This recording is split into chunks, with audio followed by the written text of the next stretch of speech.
네, 오늘은 인내와 기다림 그리고 소망이라는 제목으로 함께 말씀을 나누고자 합니다. 오늘부터 대강절 또는 대림절이라고 부르는 절기입니다. 이 교회 절기 가운데에서 마지막 절기가 아니고 가장 먼저 시작되는 절기가 이 대강절이라고 볼 수 있습니다. 대강절이 시작되었다는 것은 여러분 올 한 해가 다 갔다는 이야기입니다. 그리고 성탄절이 이제 얼마 남지 않았다라는 여러분 이야기입니다. 우리 교회는 해마다 대강절이 되면 대강절에 대한 말씀을 전하고 또 강조를 하니까 아마 대강절이 어떤 절기인지에 대해서 아마 다들 아실 겁니다. 근데 어떤 교회나 또 목사님들은 이 대강절이 뭐야? 라고 잘 모르시는 분들도 간혹 있는 것을 보게 됩니다. 이 대강절에는요 크게 두 가지 의미를 가지고 있습니다. 첫 번째는 뭐냐면 초림하신 예수님의 탄생을 축하하며 기다리고 준비한다는 의미를 가지고 있습니다. 그래서 사실 예수님께서 2000여 년 전에 오셨잖아요. 그때의 시므온과 안나 같은 사람들은 사실은 예수님을 기다리고 고대하다가 대강절을 맞이해서 누구를 만나요? 예수님을 만났던 사람들이 바로 시므온과 안나 같은 사람들이죠. 근데 지금은 예수님이 이미 오셨잖아요. 그러니까 오신 예수님을 축하하고 예수님의 오신 예수님의 생일을 축하하고 준비하는 그런 기간이 바로 대강절 또는 대림절이라고 볼 수 있습니다. 여러분 예수님께서는 2000여 년 전에 왜 이 땅에 오셨을까요? 첫 번째 이유가 뭐냐면 인간의 죄를 담당하기 위해서 이 땅에 오신 줄로 믿습니다. 그가 자기 영혼이 수고한 것을 보고 만족하게 여길 것이라 나의 의로운 종이 자기 지식으로 많은 사람을 의롭게 하며 또 그들의 죄악을 친히 담당하리로다. 할렐루야. 또 이렇게 말씀하시죠. 53절 끝에 보면 우리 모두의 죄악을 그에게 담당시키셨도다. 할렐루야. 예수님이 이 땅에 오신 건 뭐냐? 우리의 죄를 담당하기 위해서 이 땅에 오셨다는 것입니다. 두 번째로 왜 하나님의 아들인 그분이 이 땅에 오셨느냐? 죄악에서 우리를 구속하시기 위해 오셨다는 것입니다. 그래서 디도서 2장 14절에 보면 모든 불법에서 우리를 속량하시고 이렇게 말씀하고 있습니다. 그러니까 예수님께서 십자가에 죽으신 사건이 어떤 사건이냐 하면 우리의 죄를 위해서 우리의 죄를 속량하기 위해서 십자가에 우리를 대신해서 달려 죽으신 사건이라고 볼 수 있는 것입니다. 그러니까 속량이라는 게 뭐냐면 이런 거예요. 옛날에는 노예제도 같은 것도 있었잖아요. 그 노예제도를 예를 들면 노예가 팔려가게 되면 이 사람은 산 사람의 소유가 되지 않겠습니까? 그런데 이 노예를 어떤 사람이 사가지고 해방시켜주면 이 사람이 뭐가 되는 거예요? 자유인이 되는 거죠. 또 요즘도 범죄나 작은 이 잘못들을 하게 되면 벌금형을 받게 되잖아요. 벌금을 못 내면 어떻게 돼요? 감옥에 가잖아요. 그러니까 이 사람이 죄를 지어서 감옥에 가야 되는데 그리고 어떻게 보면 성경적으로 말하면 그 죄로 인해서 죽을 수밖에 없는데 예수님이 어떻게 했느냐? 우리를 대신해서 그 벌금을 내준 거죠. 그런데 우리의 죄는 그냥 조금 내는 벌금이 아니고 사형을 받은 거예요. 죽음이라는 벌금이거든요. 어떻게 해야 됩니까? 죽음은 죽음으로. 그러니까 예수님이 나를 위해 대신 십자가에서 죽으신 것입니다. 그게 바로 뭐냐? 예수님이 십자가에서 우리의 죄를 속량하신 사건이죠. 그러니까 예수님은 태어날 때부터 뭐하러 오셨어요? 죽으러 오셨어요. 우리를 속량하러 오셨어요. 나를 대신해 십자가에서 죽기 위해 오신 분이 바로 예수님인 줄로 믿습니다. 때로는 여러분 그래서 그런 생각이 듭니다. 성탄절 다가오면 예수님의 탄생을 축하하고 막 공연도 하고 막 그러는데 예수님 입장을 생각해 보면 이게 축하받을 일인가? 왜? 죽으러 오셨잖아요. 고난받으러 오셨잖아요. 나를 대신해서. 때로는 그런 생각이 들기도 합니다. 세 번째 주님이 왜 오셨느냐? 그냥 십자가의 죽으심이 아니라 우리를 구원하러 오셨다는 것입니다. 그래서 데살로니가전서 5장 9절 말씀 보면 하나님이 우리를 세우심은 노하심에 이르게 하심이 아니요 오직 우리 주 예수 그리스도로 말미암아 구원을 받게 하심이라 이렇게 말씀하고 있습니다. 예수님이 우리를 뭐하러 오셨느냐? 구원하러 오셨다는 거예요. 그래서 요한복음 3장 16절에 저를 믿는 자마다 멸망치 않고 영생을 얻게 하려 하심이라, 이렇게 말씀하고 있는 것입니다. 할렐루야. 예수님 우리를 뭐하러 오셨어요? 구원하러 오셨어요. 마지막 네 번째가 뭐냐면 하나님과 인간 사이를 화목케 하러 오셨습니다. 에베소서 2장 말씀에 보면 그는 우리의 화평이신지라, 이렇게 말씀하고 있어요. 인간은 원래 하나님과 화평한 존재였죠.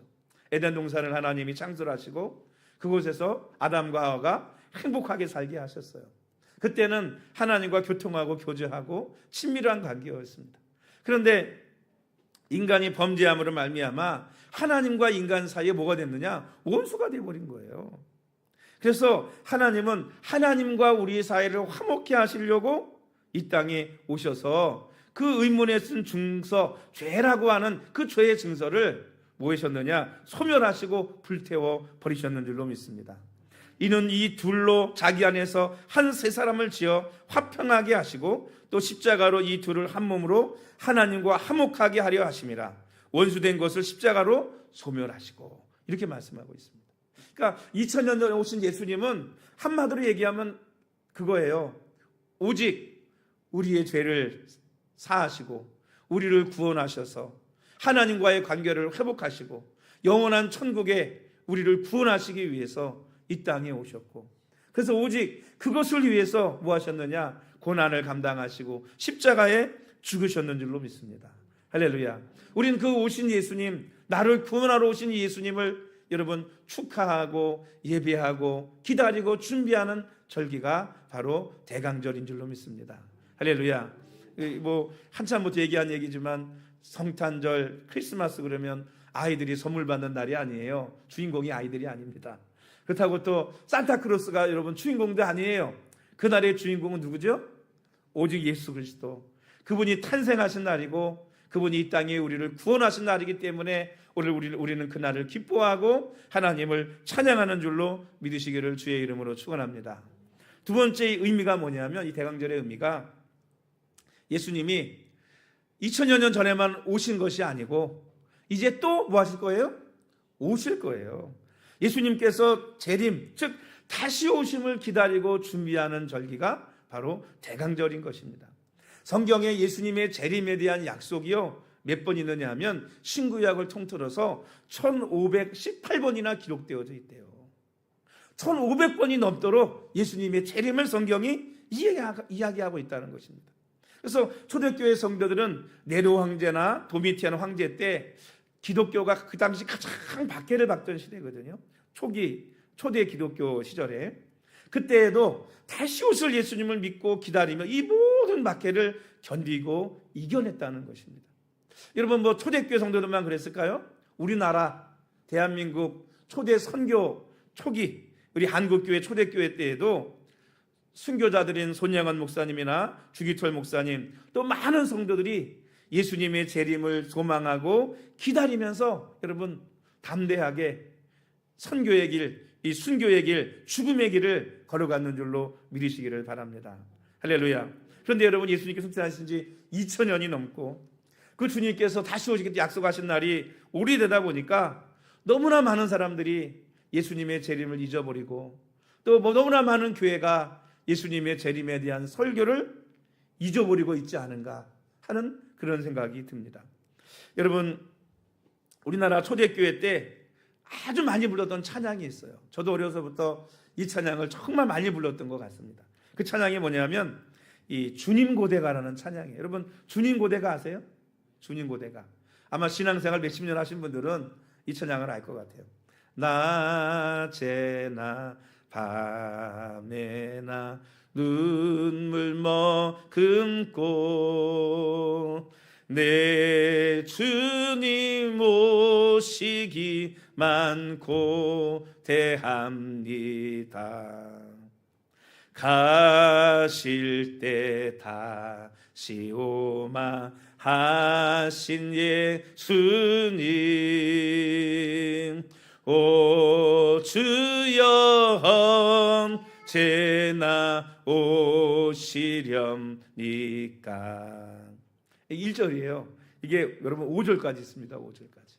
5절 되면 신부되는 교회가 신옷을 입고 기름 준비 다 해놓고 기다리오니 도적같이 오시고만 하신 예수님, 오 주여 언제나 오시렵니까? 여러분, 우리나라 초대교회 성도는 이 찬양을 부르고 눈물을 흘리면서 주님이 오심을 간절히 기다리고 여러분 소망했습니다. 6절도 있네요. 천년을 하루같이 기다린 주님, 내 영혼 당하는 거 볼 수 없어서 이 시간 기다리고 계신 내 주님, 오 주여 이 시간에 오시옵소서. 이러고 여러분 기도하고 찬양하고 여러분 살았다는 것입니다. 오늘 여러분 저와 여러분들은 어떻습니까? 주님 재림을 기다리고 있습니까? 기다리고 있어요? 여러분 주님이 재림을 사모하고 있습니까? 아마 다들 잊어버리고 살아가고 있지 않나. 오직 기다리는 건 뭐예요? 하나님이 언제나 축복해 주실까? 오직 사모하는 건 뭐예요? 언제나 하나님이 복을 주실까? 응답해 주실까? 내 기도에 응답해 주실까? 그것만 기다리고 사모하지 정작 주님이 오신다고 하는 것은 사모하고 기다리지 않고 있다는 거예요. 오늘 여러분 우리의 신앙과 초대교회 성도들의 신앙의 차이가 뭔지 아십니까? 그 신앙의 핵심적인 차이는 초대교회 성도들은 주님의 재림을 믿고 기다리고 인내하며 소망을 가지고 살았다는 거예요. 그러니까 주님이 오실 거기 때문에 어떠한 고난 속에서도 여러분 믿음 잃어버리지 않았어요. 믿음 잃어버리지 않았습니다. 그런데 여러분 오늘 저와 여러분들은 어떻습니까? 주님이 재림이 언제 오실란지 그죠? 보이지도 않고 모르겠고 요즘은 그러니까 어떻게 해요? 잊어버리고 살아가는 거죠. 그것이 이 차이가 주님의 재림을 믿고 기다리고 있느냐 그렇지 않느냐 하는 이 차이가 초대교회 성도들의 그 뜨거운 믿음과 큰 믿음과 오늘 우리의 연약한 믿음의 차이가 아닌가 저는 그렇게 생각합니다. 그 재림에 대한 믿음 하나 차이가 큰 믿음의 차이를 만드는 거예요. 여러분 예수님께서 재림하신다는 사실을 잊지 않고 늘 인내하고 기다리며 소망하는 성도들이 되시기를 주님의 이름으로 축원합니다. 오늘부터라도 여러분 예수님의 재림의 소망을 품고 살아갈 수 있기를 주님의 이름으로 축복합니다. 여러분 그럼 예수님은 언제 재림하실까요? 사실 2000년 넘도록 주님이 안 오셨기 때문에 주님이 순전하시면서 내가 다시 오마 그랬는데 2000년이 됐는데 아직 안 오시니까 사람들이 다 믿음을 잃어버리고 있는 거 아니겠어요? 근데 성경에는요 주님이 오시는 날을 우리에게 말씀해 주고 있습니다. 몇 가지 많은 내용이 있는데 몇 가지만 말씀드리면 첫 번째 베드로후서 3장 10절에 보면 그날이 도적같이 임한다라고 말씀하고 있습니다. 여러분 예수님 재림의 날은요 몇 년 몇 월 며칠 날 오는지 아무도 모릅니다. 그러니까 맨날 몇 월 며칠 날 예수님이 오신다는 사람이 있으면요 100% 이단 사입입니다. 왜? 성경에서 그렇게 말하고 있지 않으니까요. 예수님이 어떻게 오신다고요? 도적같이. 여러분 도적이 오는데 미리 예고하고 자기가 무슨 루팡도 아니고 미리 예고하고 몇 월 며칠 날 내가 뭐 훔치러 가겠다 이렇게 예고하는 도둑이 있나요? 없어요. 그거는 저기 만화 영화 루팡에 나오는 그 루팡이나 예고장 보내고 오는 거예요. 그러니까 언제 올지 모르기 때문에 어떻게 해야 돼요? 늘 도둑이 들지 않도록 깨워서 준비하고 대비하고 있어야 되는 것입니다. 심지어 누구도 모르냐? 하늘의 천사도 모르고 예수님도 몰라요. 그날은 누구만 하느냐? 누구만 알아요? 하나님 아버지만 아십니다. 마태복음 24장 36절에 그러나 그날과 그때는 아무도 모르나니 하늘의 천사들도 아들도 모르고 오직 아버지만 아시느니라. 그날은 하나님만 아시는 거예요. 그러니까 늘 깨어서 준비하고 대비하고 있어야 된다는 것입니다. 마태복음 24장 44절에는 이러므로 너희가 준비하고 있으라 생각하지 않은 때에 인자가 오리라 이렇게 말씀하고 있습니다. 아 주님 안 오시네. 그리고 다 무장해제하고 포기하고 있을 때 그때 누가 오신다는 거예요? 주님이 오신다는 거예요. 그래서 우리는 예수님의 재림을 스스로 조심하며 기다려야 됩니다. 마태복음 21장 34절에 이렇게 말씀하고 있거든요. 너희는 스스로 조심하라. 그렇지 않으면 방탕함과 술 취함과 생활의 염려로 마음이 둔하여지고 뜻밖의 그날이 덫과 같이 너희에게 임하리라.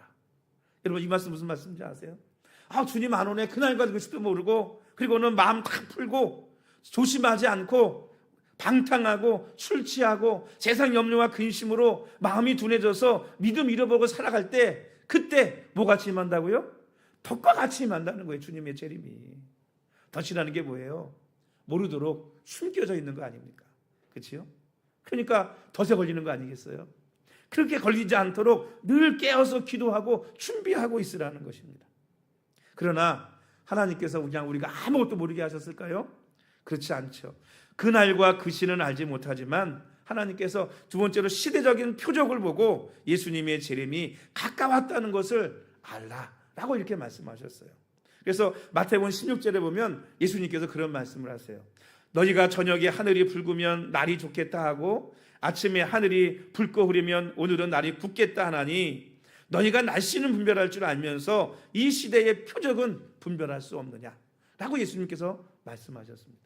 그러니까 그 날과 시는 모르지만 이 시대적인 표적을 보면 주님 오실 날이 가까이 왔구나, 바로 문 앞에 왔구나 라는 것을 우리가 알 수 있다는 것입니다.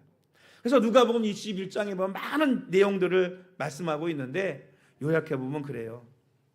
주님 오실 때가 되면 가까이 오면 곳곳에 전쟁과 기근이 있대요.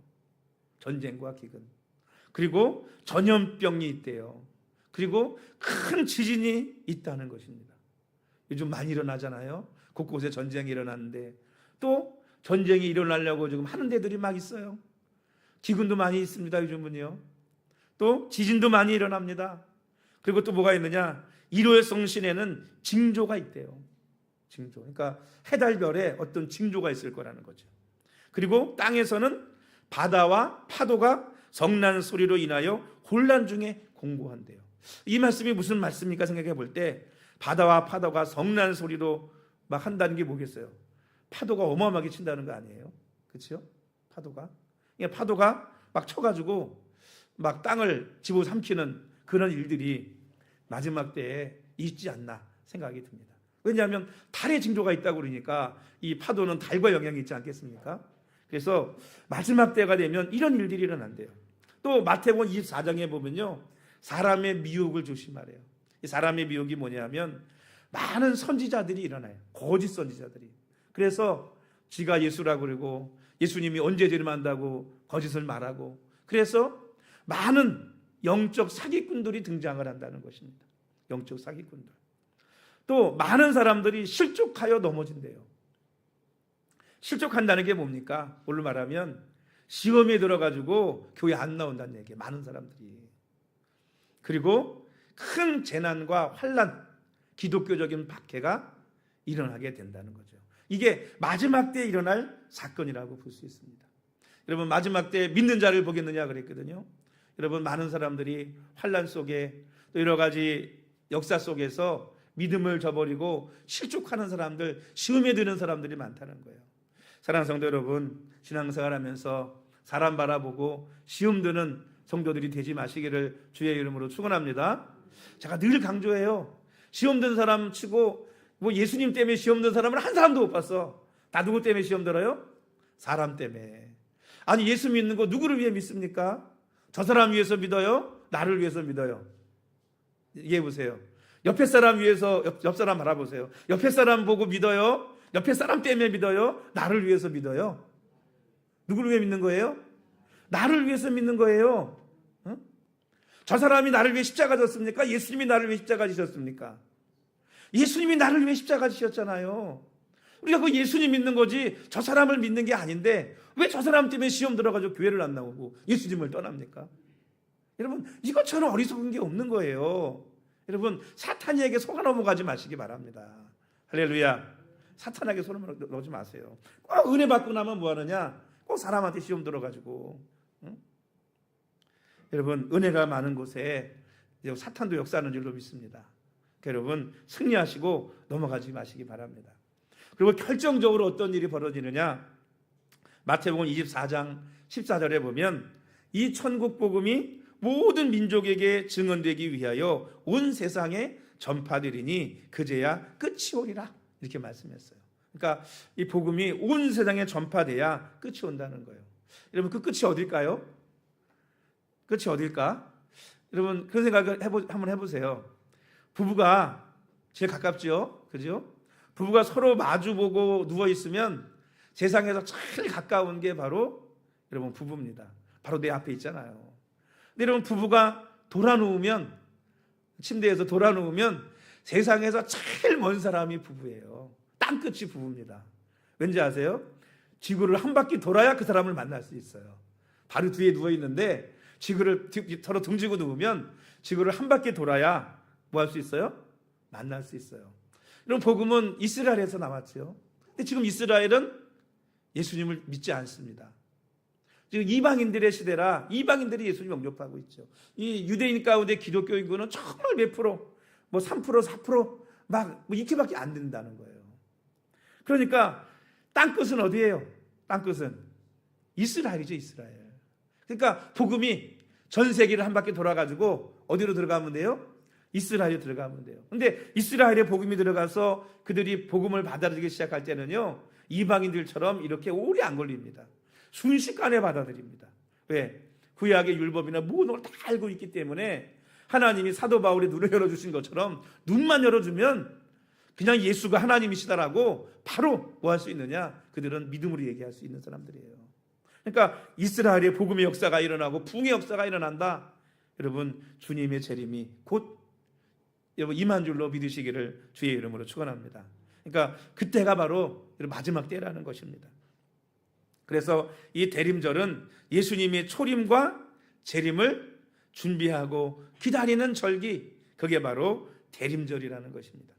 여러분 이 대림절의 주제의 핵심적인 단어가 세 가지가 있는데 바로 오늘 제목이에요. 따라해 볼까요? 인내, 기다림, 소망.